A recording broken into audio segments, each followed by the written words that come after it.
আসসালামু আলাইকুম প্রিয় দর্শক, সকলকে স্বাগত জানাই অভিবাসী আপডেটের নতুন ভিডিওতে। যারা দেখছেন এই ভিডিওটি বিভিন্ন দেশ থেকে, এই ভিডিওটি আপনি দেখছেন ইউটিউব, ফেসবুক দুই প্ল্যাটফর্ম থেকে। আপনারা অলরেডি শুনেছেন লিবিয়ার বর্তমান পরিস্থিতি। লিবিয়ার পরিস্থিতি নিয়ে দূতাবাস কর্তৃপক্ষ এক জরুরি বিজ্ঞপ্তি প্রকাশ করেছে, যা জানা প্রতিটি বাংলাদেশির জন্যই প্রয়োজনীয়।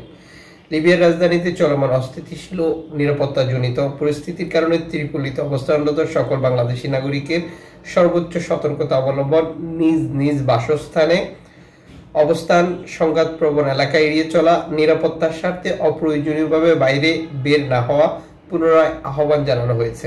একইভাবে পরিস্থিতি স্বাভাবিক না হওয়া পর্যন্ত সকলকে নিরাপদে থাকার জন্য বিশেষভাবে অনুরোধ করা হচ্ছে। চ্যানেলটি সাবস্ক্রাইব করে ফেসবুক পেজটি লাইক ফলো করে যুক্ত থাকলে এভাবেই নিত্য নতুন আপডেট তথ্যগুলো আপনারা দেখতে পাবেন। জরুরি প্রয়োজনে বাংলাদেশ দূতাবাস বেশ কিছু নাম্বার শেয়ার করেছে। নাম্বারগুলো লিখে রাখুন, যে কোনো সময় কাজে লাগবে।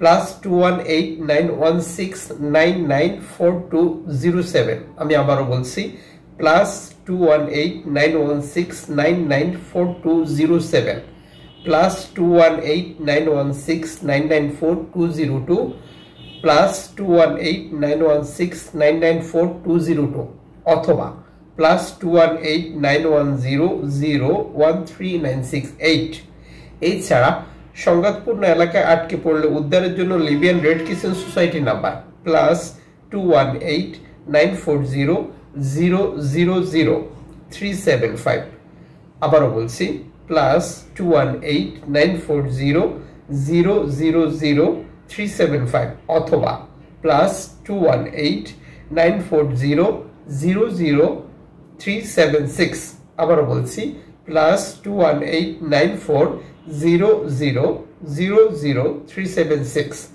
Emergency medicine and support centre 1412 অথবা +21821366141 নম্বরে ফোন করে সহযোগিতা নেওয়ার পরামর্শ দেওয়া হয়েছে দূতাবাসের পক্ষ থেকে। আশাবাদী লিবিয়াতে অবস্থানরত সকল বাংলাদেশি ভাই বোন বিষয়গুলো মাথায় রাখবেন। বর্তমান পরিস্থিতি বিবেচনায় প্রয়োজন ব্যতীত ঘর থেকে বের হওয়া থেকে বিরত থাকবেন। পরিস্থিতি নিয়ন্ত্রণে আসা না পর্যন্ত আপনি আপনার সেফটি সুরক্ষা নিশ্চিত করবেন। যারা লিবিয়াতে কাজে অবস্থান করছেন, যারা গেম দিয়ে ইতালিতে আসার অপেক্ষা করছেন, যারা গ্রিসে আসার অপেক্ষা করছেন, যারা মধ্যপ্রাচ্য থেকে লিবিয়াতে ঢুকবেন, বর্তমান পরিস্থিতি বিবেচনায় আরো সতর্ক, আরো সচেতন হতে হবে। এদিকে ইতালির অর্থায়নে লিবিয়া থেকে ইতালিতে আসা অভিবাসীদের আটকের যে অভিযান, সেটি অব্যাহত রেখেছে লিবিয়ান কোস্টগার্ড। লিবিয়ান কোস্টগার্ডের সর্বশেষ আটকের প্রতিবেদনটি প্রকাশ করেছে আইওএম।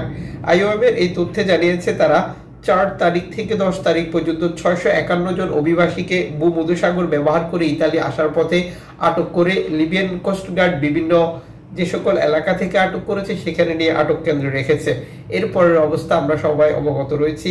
আটক কেন্দ্রে রাখা, নির্যাতন করা, বিক্রি করে দেওয়া, মুক্তিপণ আদায় করা সহ আরো বহু ঘটনা। যুক্ত থাকুন নিত্য নতুন আপডেট তথ্য দেখার জন্য।